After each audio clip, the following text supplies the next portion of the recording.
Olá, eu sou Tayane, ou Anne, como vocês preferirem chamar, e hoje eu vou falar aqui alguns tabus sobre o suicídio e eu vou falar alguns tabus em relação às minhas vivências e ao que eu senti, o que eu pensava em relação a isso, porque assim, hoje em dia quem me conhece, na verdade quem me conheceu a vida inteira sempre me olhava sorrindo e me via uma pessoa super alegre, super positiva. Eu acho que poucas pessoas que passaram pela minha vida conseguem olhar e pensar que eu já pensei em suicídio. E sim, eu já pensei em suicídio por muito tempo na minha vida. A ideia da morte me parecia muito mais atrativa do que a ideia da vida. E então já vamos entrar em alguns tabus aqui, que o primeiro é: falar sobre suicídio pode incentivar a pessoa a se suicidar. Não, muito pelo contrário. Desde os meus 13 anos, foi a primeira vez que eu passei por um processo depressivo e eu não soube identificar isso na época, eu sei identificar hoje em dia com os trabalhos que eu fiz, com as terapias. Mas com os meus 13 anos eu me afundei em livros e foi assim que eu consegui superar. O que acontecia era, desde os meus 13 anos até meus 21 anos, eu ficava em picos que eu tava super feliz e aí depois eu ia lá embaixo e eu não conseguia mais lidar. E eu ficava super feliz e ia lá embaixo. E cada vez que eu ia lá embaixo eu ia pior. E eu nunca tinha falado com ninguém que eu pensava em suicídio, mas eu dava alguns sinais. Eu não conseguia lidar com as minhas dores porque elas tinham que ficar dentro de mim. Eu não podia falar sobre o que tinha acontecido, não podia falar sobre o que eu sentia. Culturalmente, algumas pessoas ainda cometem o erro de falar que depressão é falta de Deus, que pensar em suicídio é falta de Deus. Então, assim, vamos ter muito cuidado com o que a gente fala, porque nunca me faltou Deus na minha vida e ainda assim acontecia essas coisas, esses sentimentos. Enfim. Eu tentava buscar significados para minha morte e uma vez a gente conversando e eu falei para minha prima: eu morreria fácil por você, fácil. E aquilo chocou muito ela falou: que absurdo, para de falar isso. E eu falei: é sério, eu morreria fácil por você. Assim como eu morreria fácil por muita gente, porque para mim, eu só não queria a ideia de me matar e deixar as dores para as outras pessoas. Então a minha preocupação não era comigo, porque para mim estava tudo muito bem resolvido. Se eu fosse fazer, eu faria. Mas a minha questão era: como é que meus pais vão ficar com isso? Como é que meus avós vão ficar com isso? Como é que as pessoas que me amam vão ficar com essa sensação? E se eu fizer isso e outras pessoas se incentivarem por fazer isso, porque afinal, pelo menos eu ainda consegui aparentar estar bem. Tem pessoas que não conseguem nem aparentar. E elas vão olhar e pensar: nossa, se Tayane, que estava bem, fez isso, como é que eu não vou fazer isso? Então a minha preocupação nunca foi comigo. A minha preocupação era com as outras pessoas. Mas de uma forma geral, a minha vida sempre vivia muito em função das outras pessoas e meus amigos sempre falavam: Tayane, você tem que parar de ser assim, você tem que olhar primeiro pra você. E aí, ano passado, eu fiquei muito mal, e todo mundo da minha família percebeu quão mal eu estava, eu não conseguia sair do quarto, eu chorava todo instante, porque de fato eu pensava, e eu falei: se eu não me cuidar agora, eu não vou me cuidar mais, porque eu não vou voltar dessa vez. Então eu comecei a me cuidar e felizmente, assim, eu não sabia pedir ajuda. Eu não fazia a menor ideia de como pedir ajuda. Ainda existem muitos preconceitos em relação a buscar terapias, sejam elas as profissionais mais conhecidas, de psicólogo, psiquiatra e etc., ou de terapias alternativas, né? Ainda existe muito esse preconceito, e eu confesso que dentro de mim até pouco tempo ainda existia. Então pensei assim: bom, se eu fico bem ajudando outras pessoas, então eu vou realmente dar um significado para minha ajuda e vou ajudar outras pessoas com o que eu sei fazer, que é conversar. E fui procurar o CVV. E antes, eu também, no início do ano, eu já tinha feito um tratamento, e por isso que eu vi assim, que eu deveria dar esse passo de procurar o CVV. E quando eu cheguei no CVV, foi incrível, sabe? Porque assim, pra gente ser um voluntário do CVV, a gente não chega lá e fala: ei, eu quero ser um voluntário, e eles falam: tá bom, querido, vem cá. Não, a gente vai lidar com emoções das pessoas, e se a gente não souber lidar com as nossas, a gente não vai saber lidar com as dos outros.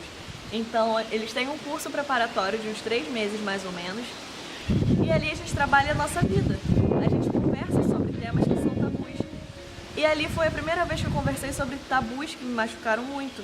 E foi a primeira vez que eu conversei a fundo sobre a morte, sobre o significado que a morte tinha pra mim. E vi que de fato eu não queria tirar a minha vida, eu só queria tirar a dor de mim. E lá eu consegui tirar essa dor de mim. E hoje em dia quem me conhece, quem me vê, notoriamente enxerga que eu sou muito mais leve, notoriamente. E eu sei disso também, eu tô conseguindo lidar muito melhor com a minha vida, tá tudo fluindo muito melhor, mas porque eu busquei ajuda. E tem uma pessoa muito importante, a Tamires, que ela me conheceu através do canal e a gente ficou conversando e eu ofereci ajuda a ela, sem saber o que eu estava fazendo com a minha vida. E nessa de ofertar ajuda a ela, eu fui aprendendo muito com ela, porque ela me mostrava uma resistência e uma força e uma vontade de viver muito grande, apesar de tudo estar muito difícil. Então, eu tenho muito a agradecer a Tamires, e ela sabe disso, a gente conversa, pela resistência dela que me ensinou a ser resistente também. E então aqui a gente já quebrou muitos tabus, que é falar sobre suicídio não vai levar a pessoa a se suicidar, pelo contrário, isso pode tirar a ideia da cabeça da pessoa. Suicídio não é falta de Deus, e tem muita gente que fala que as pessoas falam em suicídio para chamar atenção. Primeira coisa é que assim, eu não falava em suicídio porque a minha forma de lidar era muito introspectiva, então eu não queria chamar atenção para isso, mas que seja a forma da pessoa chamar atenção dizendo que ela está querendo se suicidar. Meu bem, se a pessoa está expondo isso, ela não está querendo chamar atenção de brincadeira. A gente tem que ter muito cuidado com os sentimentos das pessoas, e eu falo muito em questão de responsabilidade emocional. Que eu tenho muita responsabilidade, eu busco ter muita responsabilidade emocional com as pessoas, porque muitas pessoas estiveram comigo, mas também porque muitas pessoas não tiveram comigo. Então, assim, tudo que as pessoas falam, tudo, cada centavo diz alguma coisa que está dentro dela. E seja de brincadeira, seja sério, seja doloroso, a gente tem que observar o que a pessoa está expressando, assim como a gente também tem que cuidar do que a gente está expressando para que as outras pessoas possam conhecer a gente. A gente tem que ter essa responsabilidade conosco e com outras pessoas. E aí as pessoas dizem que quem tenta suicídio às vezes não dá sinal, e assim, por mais que os sinais não sejam claros, não sejam eu quero me matar, eu quero morrer, a gente dá sinais. E nem todo mundo percebe porque a gente não fala sobre isso. Então, por favor, vamos falar sobre isso.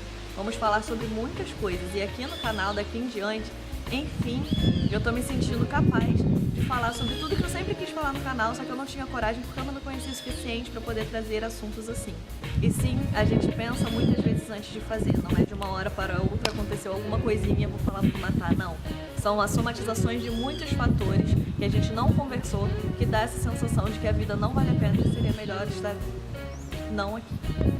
Então, assim, para esse vídeo não ficar muito longo também, porque o assunto não vai se esgotar aqui, porque, como eu falei, até dia 10 eu ainda vou trazer mais coisas, e dia 15, dia 20, 25 e 30 eu vou trazer temas que são muito pesados e também muito pesados na minha vida, que demorei muito para aprender a lidar. Eu criei um e-mail só para conversar com vocês.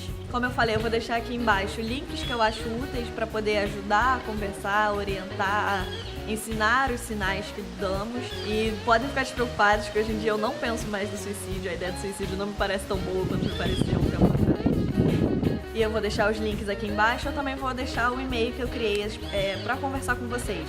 E assim, repito, procura o CVV, o número 188, é gratuito, vão ter pessoas muito queridas te acolhendo lá dentro, mas se vocês quiserem falar diretamente comigo, eu também sou uma pessoa, eu também tenho sentimentos, então se vocês me chamarem pelo Instagram descarregando tudo, já começa que eu nem respondo na hora porque eu tenho minhas coisas a fazer, mas vocês podem afetar o meu dia de uma maneira não muito boa, então tenham esse cuidado comigo também. Se vocês quiserem agradecer, quiserem conversar de uma forma mais leve, chamem pelo direct, deixem um comentário aqui embaixo, mas se vocês quiserem conversar coisas mais pesadas, desabafar o que vocês estão sentindo, mandem um e-mail, que sempre que der, eu vou estar disponibilizando meu tempo para poder responder esses e-mails. E às vezes pode demorar sim, não vou mentir, porque eu tenho que ter esse cuidado comigo de ver se eu estou pronta para receber certas cargas ou não. Mas eu sempre vou responder todos os e-mails, então vocês podem contar comigo também. Mas repito, eu sou uma só, então contem com o CVV também, 188. Bom, a mensagem de hoje é essa. Eu queria, abrir um pouco os olhos e as visões de vocês sobre essas questões. E venham conversar comigo, venham de verdade, assim, isso me faz muito bem. E acompanhem aí toda essa saga que tá vindo e tudo que está por vir no canal. Eu espero que vocês fiquem bem. Um abracinho acolhedor, até amanhã.